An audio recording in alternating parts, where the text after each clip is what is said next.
So welcome back sa ating panibagong adventure sa pamamahala ngayong gabi. So kasama pala sila Ejin at si Joshua. Dito kami dumayo sa tinatawag namin mga adventure. At ayun, prepare na para makalive na tayo. Yeah, let's go! At ito sa unang live natin. Yan, sa pool na sa isda kaso nakawala pa. At sa kasamang palad ay umuwi na lang kami kasi ay goggles ni Ejin at habang pauwi ay nagkilaw kami para may laman yung dyan namin para pagdating ay makapag-dive na kami ulit. At ito na nga, nauna na sila sa akin. Let's go in sa atin. Ito na natin dive. Unang nahuli natin is ng paglit at ito naman nagbago at ito naman is naman ang malit. Sinubukan kong dalawahin pero isa na rin.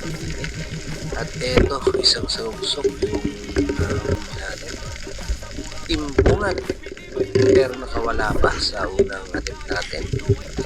At ito na nga siya sa pool na talaga at ayun diba at lumabas yung isang coral trout mga adventure kaya pinalikan natin. Ayun, nadaan rin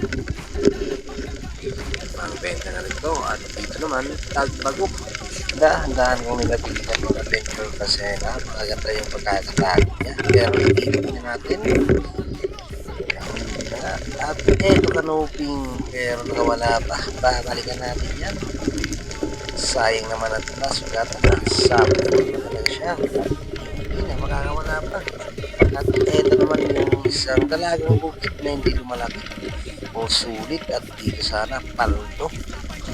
Isang moray eel. Masarap sana sa adobo nito kaso nauna yung isang malitis kaya nag-alangan na ito kaya hindi manang natin. At eto isang triple tilmash na naglabas ng buntot. At yun yung last na nahuli natin. So, nag-video tayo at nag-prepare para umahon. At yan yung huli ni Ejin mga adventure. At ito na yung kay Joshua. Mga dalagang nakabuhi. at ito po sa akin estimated to 2.5 kilos. Oh, mga tanong sino bang araw wari na. Para dito, ako na yung ibenta lang natin yung mga good test na isda at iiwan natin yung mga video na nito. pang-ulam may 2 kilo pa. Uy, kadag. Uy, ini hay-hay. Kaya 2 kilo. trip na naman pauwi. At ito yung mga huli ko. Huli natin lahat. Ayan. Gusto pang ulam at mayroon tayong konti ng benta. At sa mga gustong mag-shoutout mga adventure ay comment and below at sa shoutout ng next video. At maraming salamat sa suporta. Thank you for watching.